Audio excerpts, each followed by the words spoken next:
think about growing up in the household that I did, one of my clearest memories is that my mother, Phyllis Schlafly, never stopped talking. She talked all the time. She talked from the moment she woke up in the morning until the moment she went to sleep. She was talking. And I was reminded of that on two things yesterday. One, our speaker, Jonathan Alexander, kept saying, wrapping up his speech by saying, "Don't stop talking." And I kept thinking, well, I know someone who never stopped talking. And Charlie Kirk never stopped talking. And I challenge you all to think how important it is to talk and never be silent, and to raise your voice, particularly when you see something that's not right.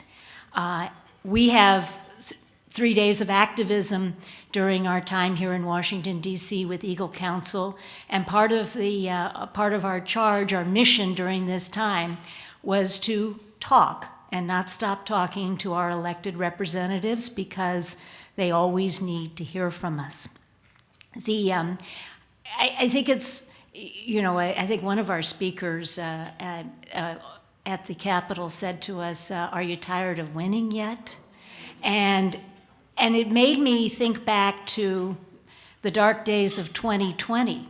And we have to keep remembering what was going on so that we don't repeat it and the people don't get stupid again. But we couldn't take a walk in the park without a mask. We could only have 10 people over for Thanksgiving dinner.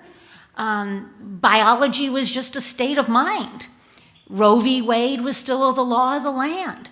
Our cities were under attack by anarchists named the BLM, which of course I always said their name actually stood for Burn Large Metropolis.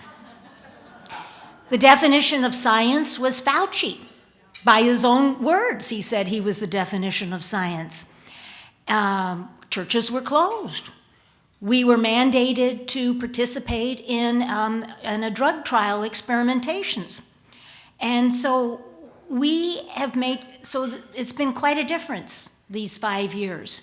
And we must celebrate our wins and celebrate what we've done. I mean, particularly on the trans issue, we have had Alabama and Utah, which got a lot of publicity this morning from one of the presentations. It seems like Alabama and Utah are prize states for Bella, you're dancing the Alabama dance there. The states can show the way of how we can achieve victory, and there's no question that on the trans battle, Eagle Forum was on the forefront. Back when nobody wanted to talk about this issue, we were talking about it. And frequently over the years, Eagle Forum talks about issues that nobody else wants to talk about, but they have to be talked about. But we do want to celebrate these victories, the victory of medical freedom, the Dobbs victory, the closed border and reduced crime, the fact that Fauci needed a presidential pardon to protect himself. Think about that. And that the trans social contagion is finally over. But we cannot rest on our laurels. We must build on these victories, and we must continue the fight. And I think what we've learned, especially in this morning's presentation, is how many issues are still vitally important that we need to pursue. My mother always said that the solution to any problem was a threefold pamphlet. That you distilled the arguments on the issue into a little flyer, we have some out there, that's a threefold that can be handed to anyone. A threefold pamphlet is about 300 or 400 words. It's a 3-minute speech. It's an elevator talk. And every issue should be taken down to the essentials, because that's how you convince people. And I think it was Gail who showed up that incredible image of the vape equaling 2 packs of cigarettes. I'm sure that left an impression on you all. Every issue that you think is important, you want to make into a threefold pamphlet, and I'm happy to help you do it so that we can make it punchy and make every argument stick so that we continue to win these battles, because we don't stop talking.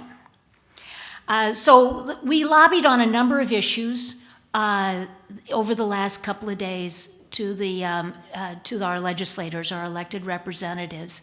And one of the things that surprised me as I was talking to them was I would bring up an issue and the representatives say, "Oh, I don't know about that. Did you all have that experience? Oh, I haven't heard about that. Are you sure about that? What's the details on that one?" We are on the forefront of explaining to our legislators what they need to be doing, and we can do it. And so the issues that we lobbied on over the last couple of days, immigration, I mean, only American citizens should be able to vote. Seems kind of simple to me.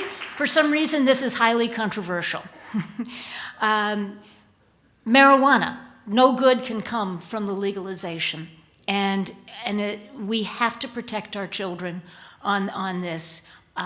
There's no, in my mind, since I live in a state that is now open marijuana all the time, it is the new big tobacco, and it is the money behind it is extraordinary. An issue that I kept talking about in the last couple of days, but I found every congressman I talked to didn't want to talk about it, and that was government spending. I don't think they want to cut anything. We have to cut if we're going to protect the United States. Certainly the continuing to protect our children from obscenity and screens.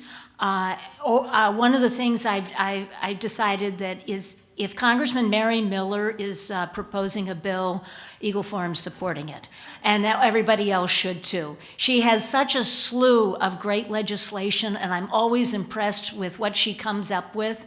And if you haven't heard me tell this story, in her district is the national headquarters of Eagle Forum. So all of you are constituents of Mary Miller. So tell her that next time you want to lobby on her. But we also have a number of other things that have come up to make sure that we commit ourselves and as my mother would say, give you the marching orders for what you need to do in the next 12 months.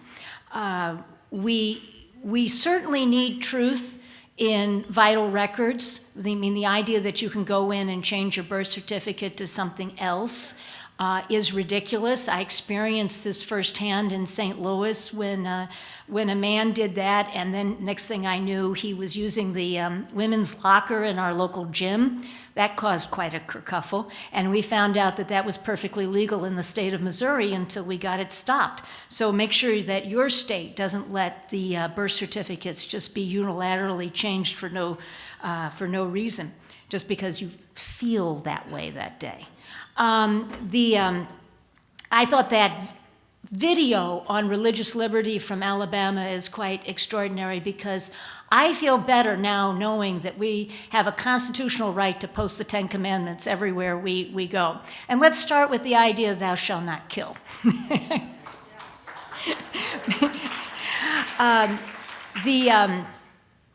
then of course this issue of in vitro fertilization. I thought what we learned about it last night was quite illuminating. I've heard a lot of horror stories about IVF. I think anybody in the pro-life movement needs to take on the important problem of the most vulnerable who are victims of IVF. And this needs to be an issue that we have to do a lot of education on it. We have to do it because a lot of people are quite resistant, but it is so important that we protect life at all stages, and have a and not just, well, it's, you all heard that thing, it was just ridiculous, but and as I was compiling so many of these issues that we are doing, it seems like for all that the other side says about us, we actually are the side of science. We actually look at the facts and see where the science says and see where the science leads us. And we're not trying to pull things out of the hat and make up new definitions and try to make people feel good. We just look at the evidence and take where the evidence leads us. And that is the truth. And Eagle Forum stands for the truth.